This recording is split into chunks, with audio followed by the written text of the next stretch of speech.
Hello fellows, and welcome to this episode 14A of Sonnet Sisters. I'm Jennifer, and in this episode I'll be going through a blind first reading of Shakespeare's sonnet number 14. Okay, sonnet number 14. Sorry, I've got the giggles now. Not from the stars do I my judgment pluck, and yet methinks I have astronomy, but not to tell of good or evil luck, of plagues, of dearths, or seasons' quality.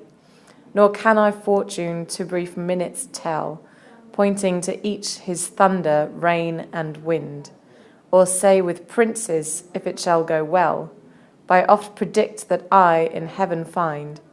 But from thine eyes my knowledge I derive, and constant stars, in them I read such art, as truth and beauty shall together thrive, if from thyself to store thou wouldst convert, or else of thee this prognosticate, or else of thee this I prognosticate. Thy end is truth's and beauty's doom and date. Ooh. Okay, well, we'll find out what prognosticate means in the next episode, because I got no idea. I love the fact that this is talking about stars, thunder, rain, wind. I already have some ideas of what I might do with this in performance. But for now, I'm going to go away and write down what I think this means line by line. So see you in a bit. Hello, I'm back. By the way, I am in a room next to some very exuberant people rehearsing. So if you happen to hear strange noises during this, it's them. So that explains that. Right, I've gone through it and roughly translated it into what I think each line means. It's not exactly what I thought initially. I don't know exactly what I thought. I just like these grand ideas of talking about stars and thunder and lightning and stuff. It's actually kind of talking about predicting the future and the idea of horoscopes and comparing that. Actually, it talks about that for a long time and then going, but not that, that's not what I mean, which is quite funny to talk about that for so long and then go, but that's not what I'm saying. So here we go. This is what I've translated. I'm not just reaching up and grabbing my judgments and my thoughts about you from the sky. However, I do think that I have some astronomy skills, not in terms of good or bad luck or terrible catastrophes that are lying ahead, nor do I have the luck or ability to foresee the future even just a few minutes ahead. I can't tell you what the minutes in front of you are going to bring, saying which minutes are going to have thunder, rain, or wind. I can't predict the weather, or say what will happen to various princes and if things will go well for them and what their fortune has laid out for them by using predictions found up in heaven or up in the sky. But from your eyes, I find knowledge, special knowledge. And in those eyes, which are like constant stars, I can read things, beautiful things, like truth and beauty, which thrive when they're together. And then I wasn't sure about this next line. If from thyself to store thou wouldst convert. I guess that means something to do with the fact that truth and beauty are being kept in your eyes. Or that they should be kept there. I'm not 100% sure on that line.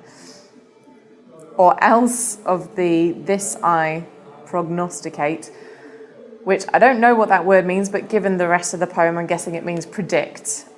So this is what I predict for you. This last line, thy end is truth and beauty's doom and date. When you die, that will be the end of truth and beauty. So it's basically saying, your eyes are like stars, and I can read your eyes like other people read the stars for fortune and horoscopes and stuff like that. And what I can see in your eyes is that truth and beauty will die when you die, because they belong in your eyes. Truth and beauty almost like we're born in there, or that's like, just that truth and beauty belong in your eyes, and that both of them are so beautiful. The truth and the beauty in your eyes are so beautiful that when you die, that's it. There's nothing else can match them. So truth and beauty might as well be stamped, dated. That's the end of them when you end. So it's, you know what, it's interesting. This is still part of the procreation sonnet sequence, but it hasn't mentioned kids. Yay! Oh my gosh, you didn't mention kids. It mentions dying, and it's still saying, oh, it's going to be a shame when you die, but there's not a direct mention of children finally at sonnet number 14. That's so interesting to me.